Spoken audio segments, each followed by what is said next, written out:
Hello, everybody. So today I'll be talking on approach to a glaucoma patient.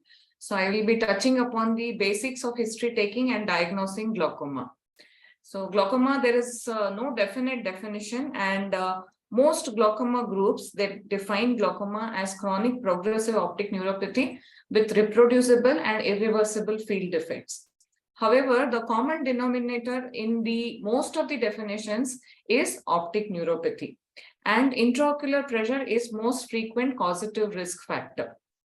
So why do we really need to assess glaucoma? First is to determine if glaucoma is present or not, or if the patient is likely to develop glaucoma, and to exclude or confirm alternative diagnosis, to identify the underlying mechanism of damage, and to begin a planning strategy of management. Also, to identify suitable forms of management and to exclude those which are inappropriate. So what are we going to assess?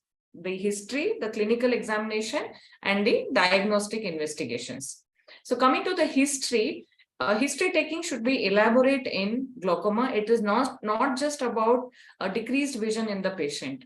So first you need to understand the natural history of glaucoma. So the age, it is very common after 40. Younger age groups means longer exposure to glaucoma, its treatment, and the change in the quality of life. Family history, again, disease type and course in the family. It may be very difficult to elicit because most of the patients will not know what is the cause of blindness in the family, or whether at all anybody is blind or not.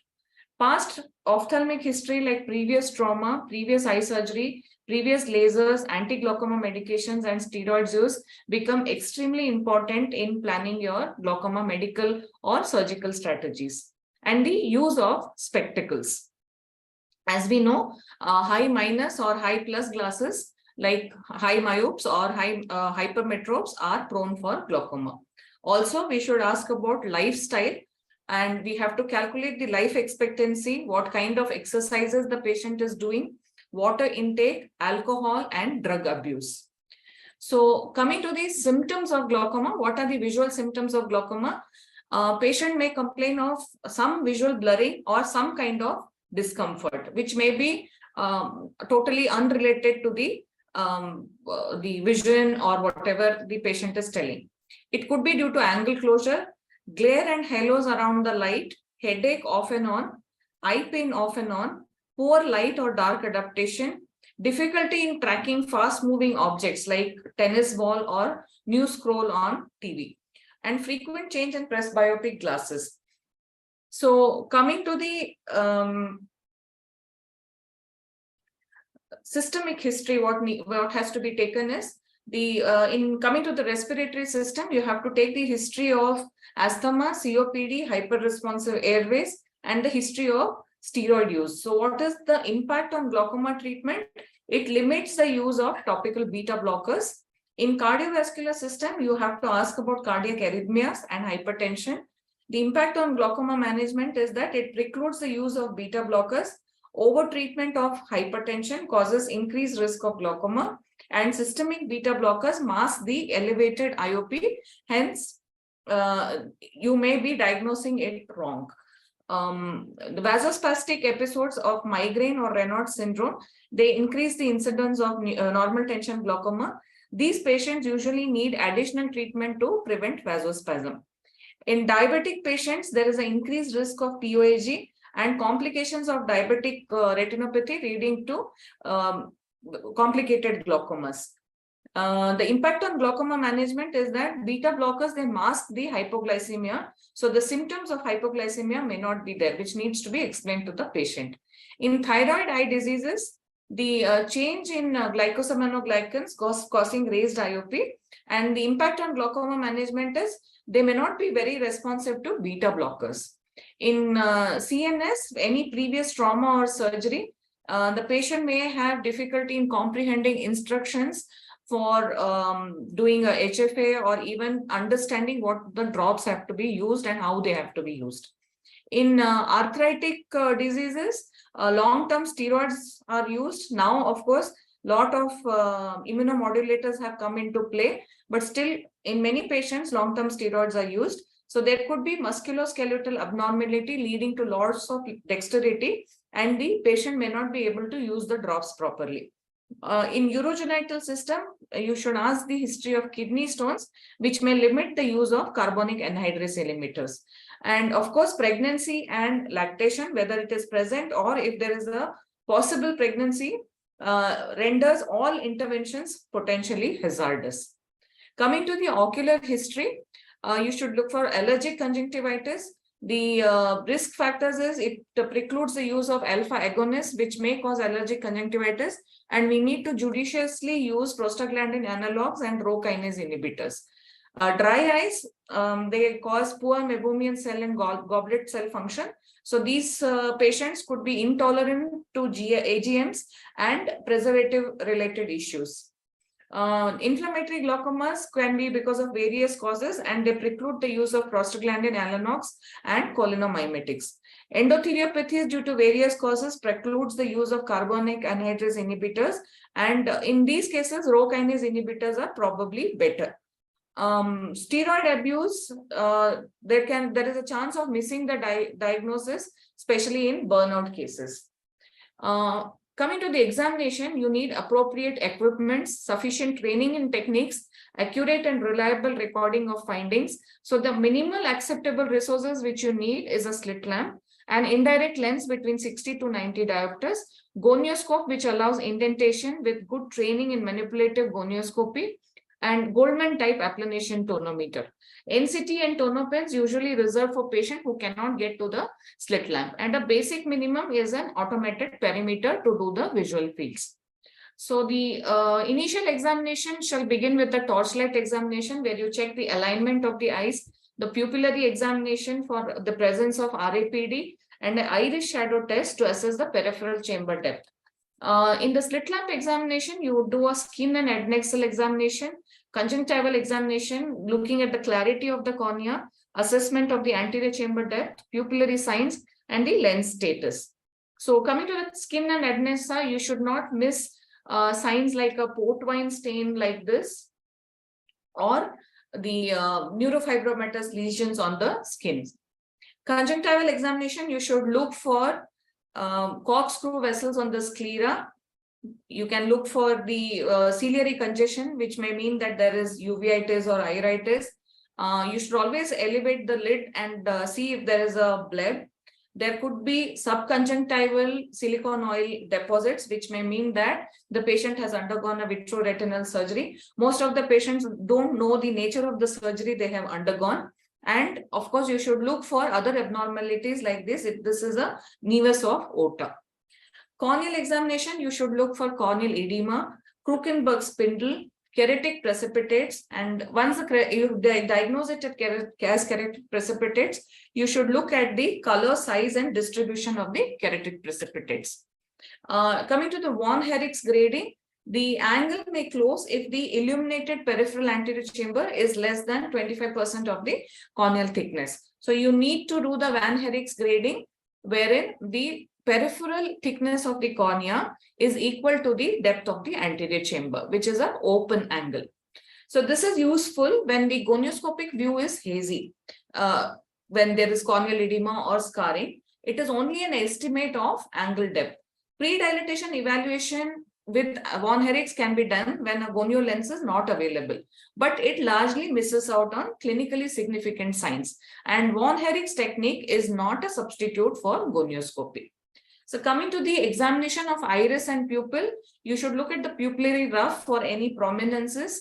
You should look at if any transillumination defects are there. The ones in the periphery will suggest that it is a pigmentary glaucoma, and a pupillary or a sphincter transillumination defect will suggest if it is a pseudo-exfoliative glaucoma. You should look for pseudo-exfoliative material at the pupillary border, the presence of ectropy on UVA, sphincter test, and if it is a myotic pupil, that means the patient is on long-term pilocarpine.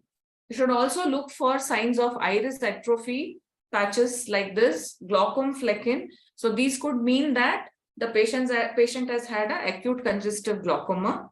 Also look for iridoschesis like pattern or a PI or this is a laser PI, and there could be a surgical PI which says that probably the patient has undergone a filtration surgery. Coming to the lens, you should look at the type of lens which is there. So here, this is a mature intumescent cataract, this is a microspheriophakia, and this is a Morganian cataract. Also, you should look for lens subluxations and dislocations. In pseudophakic eyes, you should look for the presence of pseudophakia and where exactly the lens is placed, whether it is a posterior chamber IOL, anterior chamber IOL, or there is a pupillary capture leading to a pupillary block glaucoma. There could be a iris fixated lens, or there could be a phakic IOL, or totally the lens is absent. So there may be aphakia leading to glaucoma and aphakia. There could be trauma, so you should always look for hyphema. Coming to tonometry, GAT is the gold standard. That is, Goldman applanation tonometer is the gold standard. It should be performed at every visit, and you should check the calibration of the tonometer every day before you start using the tonometer, and accurate measurement technique must be mastered. And remember, the IOP always has a diurnal variation, so you cannot diagnose glaucoma with the help of a single measurement of IOP whenever the patient comes to the OPD. And IOP is raised beyond 2 standard deviation of the population mean is considered as significant. So the factors which affect the Goldman applanation reading is the central corneal thickness. So thicker corneas are associated with elevated IOP, and thinner corneas show lower IOP. So the correction factor need to be applied. Blood pressure, it is directly associated with the systolic pressure. Coming to exercise, yogasanas actually increase the IOP, whereas aerobics decrease the IOP. Water intake, alcohol intake, and drug intake can make changes in the IOP measurements. Horizontal head down position increases the intraocular pressure. And in Caucasians, 1 millimeter mercury rise every year after 40 is being documented. And certain clinical conditions like thyroid-related ophthalmopathy, the Goldman applanation tonometer, we have to measure in primary gaze and up gaze, whereas in keratoconus, the average of vertical and horizontal readings need to be taken. So next, coming to gonioscopy. Why do we need to do gonioscopy? Because it detects angle closure, occludable angles, and secondary glaucoma. When to do gonioscopy? Initially for all the patients, and regularly for angle closure, at least yearly once. And how a gonioscopy is done? You have to use standard testing conditions, that is ambient light, a small square beam, and which should not fall on the pupil, and you should be able to make out the corneal wedge to find out the other angle structures. If there are closed angles, what you do? So you can try indentation gonioscopy or manipulation gonioscopy. If the open angles are looking abnormal, so you look for PXF, excess pigmentation, any small blood clot, angle recession, silicone oil, foreign body, or tumors. This should be able to also locate any peripheral anterior synecdoche if it is present. So gonioscopic view, you need to look at the Schwalbe's line, the unpigmented trabecular meshwork, the pigmented trabecular meshwork, scleral spur, and the ciliary body. So in a normal angle, all these structures will be clearly seen, whereas in a closed angle, you may not see beyond the Schwalbe's line or the anterior trabecular meshwork. Coming to the optic nerve head examination, always it should be done under a dilated fundus examination. Why we should do under dilated? Why should we do under a dilated pupil? Because assessment of the disc size, assessment of the neuroretinal rim, assessment of the retinal nerve fiber layer, assessment of vascular pattern, Drans hemorrhage, peripapillary atrophy, and associated macular problems is not possible in a 3 mm pupil. So how do you do your disc examination? You can use 60D, 78D, or 90D with a slit lamp. You have to apply the magnification factor for the lens. And then you decide whether it is a normal size disc and whether this disc is physiologically allowed to have this sort of a cup. And always remember that the CDR, what we measure, that the cup disc ratio is only a surrogate measurement. So the ISNT rule has to be followed. That means the inferior rim is the thickest as compared to the temporal rim. So if you see here, inferior rim is the thickest, superior followed by superior, nasal and temporal. However, when there is a glaucomatous damage, the inferior and the superior rim thins out. So if there is a loss or breakdown in the ISNT rule, it is considered as glaucoma. Coming to the retinal nerve fiber layer, this is a red-free image showing the normal retinal fibers which are seen as bright striae along the optic nerve. So nerve fiber layer defects, they are actually seen as wedge-shaped defects, or they can be seen a bundle defect like this. So this is a wedge-shaped defect, which you can see very clearly in the red-free photograph. Also, you can see some slit defects as well. Coming to the peripapillary atrophy, which is the next important thing which need to be examined. So you have the alpha zone and the beta zone.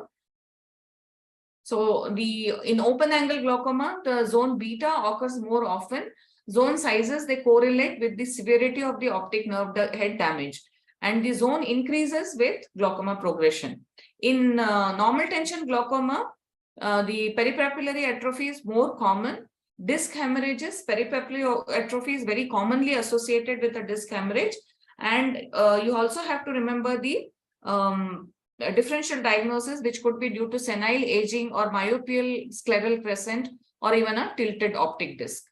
You need to do other tests along with these, that is the visual field tests and the imaging. Always correlate your imaging or the field reports with the optic disc findings and the other findings which is seen in the patient.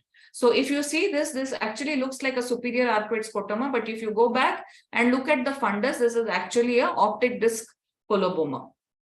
So follow a very simple protocol. Every patient walking into your OPD must have a dilated fundus examination.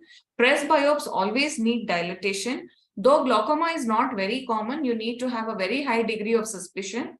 And any suspicion in the IOP, disc examination, gonioscopy, you need to go back and reassess. Look for missing links and correlate all the findings. Always do a complete evaluation. It may take 2 or 3 visits, but it is worth the time and effort. And periodic evaluation of the suspects is a must. So thank you everyone for patient listening.